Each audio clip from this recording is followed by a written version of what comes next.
Welcome to more than a married couple but not lovers season 2 part 4। जैसा कि part 3 में मे की आंखों में थोड़ी आंसू हैं और वो जीरो से रिक्वेस्ट कर रही है कि प्लीज चीजों को जल्द से जल्द क्लियर कर लो। और साथ ही उसने ये भी कहा मुझे सियोरी के बारे में हर एक चीज पता है, शायद तुमसे काफी ज्यादा, और मैं पूरे गारंटी के साथ कहती हूँ कि वो मुझ पर पूरा विश्वास करती है, तो शायद मैं किसी से नहीं हारूंगी, यहाँ तक कि तुमसे भी नहीं। और अभी मे और जीरो ये सारी बातें कर ही रहे थे कि वहीं दूसरी तरफ हमें दिखाया जाता है अकारी दीवार के पीछे बैठकर इन दोनों की सारी बातें सुन रही थी। और इन दोनों की पूरी बातें सुनने के बाद अकारी की भी आंखें नम है। एंड इसके बाद हमें स्कूल खत्म होने के बाद का सीन दिखाया जाता है और अभी कन्वीनियंस स्टोर की तरफ जाते हुए मे के साथ जो भी बातें हुई वो सारी बातें जीरो के मन में चल रही हैं। और अभी वो ये सब सोच ही रहा था, तभी इसे किसी ने आवाज दी और जब जीरो ने पीछे मुड़कर देखा ये कोई और नहीं बल्कि सियोरी है। और हाँ, सिंस फैब्रिक क्लीन करने के लिए जीरो कन्वीनियंस स्टोर में डिटर्जेंट लेने आया था और सियोरी भी ये सेम डिटर्जेंट यूज करती है, इसलिए दोनों साथ में घर जाते हुए इस डिटर्जेंट के बारे में बातें कर रहे हैं। और अभी जीरो से बातें करते हुए उसका एक्सप्रेशन और बिहेवियर देखकर सियोरी को भी समझ आ रहा है कि किसी वजह से जीरो आज अच्छा फील नहीं कर रहा है। और जब ये चीज उसने जीरो से पूछी, जीरो ने बताया कि आज कुछ ऐसा हुआ जिसकी वजह से मुझे थोड़ा अच्छा नहीं लग रहा है। और ये सुनकर अकारी अब जीरो से जानना चाह रही है कि क्या तुम्हारी और अकारी की फिर से लड़ाई हुई है। और अभी ये चीज कहते हुए जीरो का फेस एक्सप्रेशन देखकर सियोरी को समझ आ गया कि जो अभी उसने कहा वो जीरो के दुखी होने के पीछे का रीजन बिल्कुल नहीं है। और ये जानकर वो थोड़ी तो सैड है, क्योंकि सिंस वो जीरो में काफी इंटरेस्टेड है, इसलिए वो हमेशा जीरो के बारे में ही सोचती है। और उसे लगा था कि शायद उसने जीरो के दुखी होने के पीछे का रीजन सही गेस किया था, बट ऐसा बिल्कुल नहीं हुआ।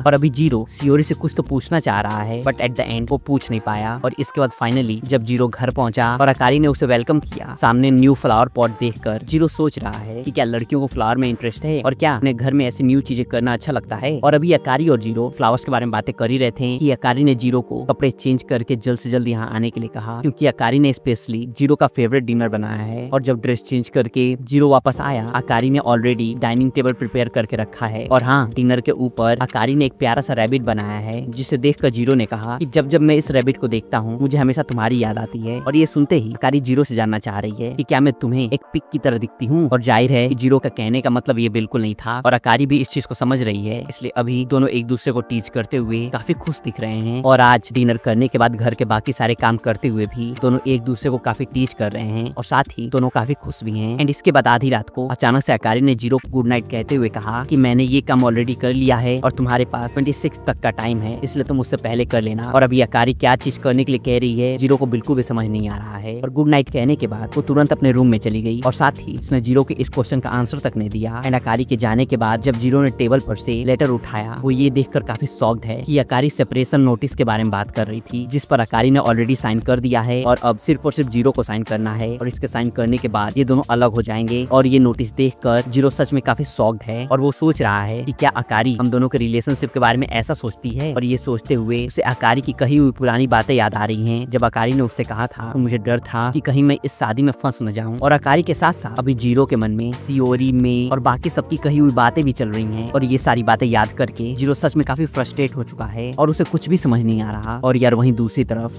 भले ही अकारी गुड नाइट कहने के बाद अपने रूम में आ गई, लेकिन उसे बिल्कुल नींद नहीं आ रही है और वो खुद को डिस्ट्रैक्ट करने के लिए कल के डिनर के बारे में भी सोच रही है। लेकिन ये सब चीजें सोचते सोचते उसकी आंखें भर आईं, क्योंकि उसे भी समझ आ चुका है कि जल्द ही इन दोनों की शादी खत्म हो जाएगी। और ये रियलाइज करके वो सच में काफी मायूस है और सोच रही है कि अगर ऐसा होना था तो काश मुझे जीरो से उसकी और फेवरेट चीजों के बारे में पूछ लेना चाहिए था। इसके बाद हमें नेक्स्ट डे स्कूल का सीन दिखाया जाता है और जहाँ जीरो के क्लास के सभी स्टूडेंट्स वॉलीबॉल खेल रहे हैं, वहीं साइड में बैठकर जीरो सेपरेशन नोटिस के बारे में ही सोच रहा है। और उसे लग रहा है सिंस वो हर एक चीज बैलेंस करने की पूरी कोशिश कर रहा था बट इसमें फेल हो गया, उस चीज की वजह से वो खुद को काफी लेम समझ रहा है। और अभी वो इन सब चीजों के बारे में सोच रहा था कि तभी एक स्टूडेंट के हाथ से लगकर वॉलीबॉल काफी हाई स्पीड में जीरो की तरफ आया और डायरेक्टली उसके सर से जाके टकराया, जिसकी वजह से जीरो को थोड़ा पेन हो रहा है। बट बार बार सभी के पूछने पर जीरो का कहना है कि मैं बिल्कुल ठीक हूँ और मुझे नर्स के पास जाने की बिल्कुल जरूरत नहीं है। बट जीरो की ये सब कहने के बावजूद भी उसके टीचर के फोर्स करने पर मीनामी अभी जीरो को नर्स ऑफिस ले जा रहा है ताकि वो वहाँ पर थोड़ा आराम कर सके। और अभी ये दोनों नर्स ऑफिस जा ही रहे थे कि तभी इन दोनों को साथ में देखकर अकारी और उसके फ्रेंड्स को रियलाइज हो रहा है कि जीरो को चोट लगी है। इसलिए नासुमी ने अकारी से कहा कि थोड़ी देर बाद तुम जाकर जीरो का हाल चाल जरूर ले लेना। बट भले ही अकारी को जीरो की काफी चिंता हो रही है, बट स्टिल उसने जीरो के पास जाने से साफ इनकार कर दिया। और यार सिंस जीरो अभी मीनामी के साथ है, इसलिए चीजें उसके लिए और ज्यादा ऑकवर्ड हो रही हैं। और वो बार बार मीनामी से यही कह रहा है मैं बिल्कुल ठीक हूँ और मैं नर्स ऑफिस अकेले जा सकता हूँ। बट मीनामी का कहना है कि सिंस तुम्हारे वजह से मुझे भी क्लास छोड़ने का मौका मिलेगा, इसलिए मैं थोड़ी देर और तुम्हारे साथ टाइम स्पेंड करने वाला हूँ। और अभी बातें करते हुए जैसे मीनामी ने कहा कि मैं कोशिश करूंगा कि जल्द से जल्द तुम्हारे इस सिचुएशन के बारे में अकारी को भी बता दूं। ये सुनते ही घबराते हुए जीरो ने मीनामी को ऐसा करने से मना किया, क्योंकि उसके हिसाब से जल्द ही वो पार्टनर चेंज करने वाला है, इसलिए वो अकारी पर ज्यादा डिपेंडेंट नहीं रहना चाहता। एंड जीरो की ये सारी बातें सुनकर मिनामी ने थोड़े सीरियस एक्सप्रेशन के साथ कहा कि अगर मैं अकारी के जगह होता और मैंने तुम्हारी ये सारी बातें सुनी होती तो सच में मैं तुम पर काफी गुस्सा होता। एंड मिनामी की ये बात सुनते ही ऐसा लगता है मानो सिर्फ जीरो इन्हीं सब चीजों के बारे में सोच रहा था, इसलिए वो सारी मेमोरीज एक साथ उसको हिट की। और जीरो ने मिनामी से कहा तुम्हें क्या लगता है ये सारी चीजें मेरे लिए आसान है और मैं भले ही कुछ भी कहूँ लेकिन मैं हमेशा इसी चीज के बारे में सोचता रहता हूँ और सच में मैं इन सब चीजों के बारे में सोचकर काफी परेशान हो चुका हूँ। एंड जीरो की ये सारी बातें सुनकर मिनामी को भी रियलाइज हो रहा है वो जो जीरो के बारे में सोच रहा था जीरो वैसा बिल्कुल नहीं है, इसलिए मिनामी ने सबसे पहले जीरो से ये सारी चीजें कहने के लिए माफी मांगा और साथ ही उसका ये भी कहना है जीरो सच में तुम एक अच्छे इंसान हो। एंड इसके बाद नर्स ऑफिस में बैठकर जीरो मिनामी से इसी बारे में बात कर रहा है और उसने मिनामी से पूछा कि आखिर तुम अकारी के बारे में क्या सोचते हो। और जैसा कि तुमने अभी तक रियलाइज कर ही लिया होगा कि अकारी में काफी इंटरेस्टेड है, जिसका मिनामी ने जवाब दिया कि शायद अगर मैं अकारी के साथ पेयर हूँ तो हम दोनों चीजों को आगे ले जाने की जाहिर है की कोशिश करेंगे ही। और अभी ये दोनों बातें कर ही रहे थे कि तभी यहाँ पर दौड़ते हुए अकारी भी आ गई और यहाँ पहुँचते ही अकारी जीरो को डांटते हुए उससे पूछ रही है कि आखिर तुम्हारा सर कैसा है और तुम इतने केयरलेस कैसे हो सकते हो कि बिना मैच खेले शांति से बैठे बैठे तुमको चोट लग गई। और हाँ, तुम्हारी हेल्प करने के लिए अब तक तुमने मिनामी को थैंक यू कहा है। एंड अकारी की ये सारी डांटे सुनने के बाद सबसे पहले जीरो ने मिनामी को थैंक यू कहा, जिसके बाद मिनामी मुस्कुराते हुए इन दोनों को अकेला छोड़कर ई क्लास के लिए वापस चला गया। एंड मिनामी के यहाँ से जाते ही जीरो के सर पर आइस बैग रखते हुए अकारी ने उससे कहा कि सच में मुझे तुम्हारी काफी चिंता हो रही थी और जब इन सारी चीजों के लिए और उसकी केयर करने के लिए जीरो ने अकारी को थैंक यू कहा। अकारी उसे समझा रही है सिंस हम दोनों मैरिड हैं इसलिए तुम्हें मुझे थैंक यू कहने की बिल्कुल जरूरत नहीं है और अभी तक हमने पेपर पर साइन भी नहीं किया है, तो हाँ मैं अभी भी तुम्हारी वाइफ हूँ। और ये कहते हुए एम्बेरसमेंट से अकारी का फेस पूरी तरह से रेड हो चुका है। और अभी अकारी ये सब चीजें कह ही रही थी कि तभी जीरो ने अचानक से उससे कहा कि तुमने मुझे मिनामी और अपने बारे में क्यों नहीं बताया और मैंने अभी कुछ अफवाहें सुनी, तुमने और मिनामी ने कुछ दिन पहले बातें की थी और अगर तुम दोनों के बीच में कुछ भी हुआ है तो क्या तुम्हें उस बारे में मुझे नहीं बताना चाहिए, क्योंकि जाहिर है कि हम दोनों शुरुआत से ही साथ में काम कर रहे थे। और जीरो के ये कहते ही अकारी ने मुस्कुराते हुए उससे कहा कि तुमने भी तो मुझे पहले नहीं बताया कि तुमने और शियोरी ने पार्टनर चेंज करने का डिसाइड कर लिया है और तुम दोनों ने चीजों को इतनी आगे ले जाने का फैसला आखिर कब और कैसे कर लिया। और शायद अगर तुमने ये चीज मुझे पहले बताई होती मैं तुम्हें और अच्छे सपोर्ट कर पाती और शायद अगर ये चीज मुझे पहले से ही पता होती तो एक अच्छे वाइफ की तरह मैं तुम्हें और शियोरी को साथ में रहने के लिए इनकरेज भी कर पाती। और ये कहते हुए अकारी के फेस एक्सप्रेशन से साफ है कि अभी भले ही वो जीरो और शियोरी के डिसीजन को सपोर्ट कर रही है बट मन ही मन वो इस चीज से काफी मायूस है। और सिंस अकारी बिल्कुल नहीं चाहती है कि जीरो को ये चीज पता चले इसलिए उसने अभी अपना सर नीचे किया हुआ है। बट अकारी चाहे ये चीज कितना भी छुपा ले उसे देखकर जीरो को हर एक चीज साफ साफ समझ आ रही है, इसलिए जैसे उसने अकारी को कंफर्ट करने के लिए उसे टच करने की कोशिश की तुरंत उसका हाथ हटाते हुए अकारी अपने एम्बैरेस्ड फेस के साथ जीरो से बार बार कह रही है कि जब भी मैं दुखी होती हूँ तभी तुम मेरे साथ अच्छा बिहेव करते हो इसलिए मैं तुमसे नफरत करती हूँ। बट हाँ, ये सारी चीजें कहते हुए अकारी ने जीरो का हाथ काफी टाइटली पकड़ा हुआ है और अभी जीरो कुछ कहने ही वाला था कि तभी यहाँ नर्स आ गई और एंटर करते ही नर्स ने सबसे पहले अकारी और जीरो से पूछा कि क्या तुम दोनों अभी लड़ाई कर रहे हो और अगर लड़ाई नहीं कर रहे हो तुम दोनों यहाँ पर क्या करने की कोशिश कर रहे हो। और नर्स का ये क्वेश्चन सुनते ही अकारी इतना ज्यादा एम्बैरेस्ड फील करने लगी कि उसने कहा कि हम दोनों यहाँ लड़ रहे थे और ये कहते ही वो तुरंत यहाँ से चली गई। एंड इसके बाद में नेक्स्ट सीन अकारी और जीरो के अपार्टमेंट का दिखाया जाता है जहाँ जीरो अभी अपने रूम में है और बार बार उसके दिमाग में आज जो कुछ भी हुआ वही चल रहा है और ये चीज उसके लिए काफी ज्यादा ऑकवर्ड हो रहा है, इतना कि वो अभी अकारी के सामने जाने में भी हिचकिचा रहा है। बट हिम्मत करके फाइनली उसने किचन में एंटर किया और सिंस अभी अकारी कुकिंग में बिजी है इसलिए वो उसे जानना चाह रहा है डिनर में आके क्या बन रहा है। बट जीरो के पूछने पर जब अकारी ने कुछ भी जवाब नहीं दिया तब जीरो ने आज जो कुछ भी हुआ उसके लिए अकारी से माफी मांगी और माफी मांगने के बाद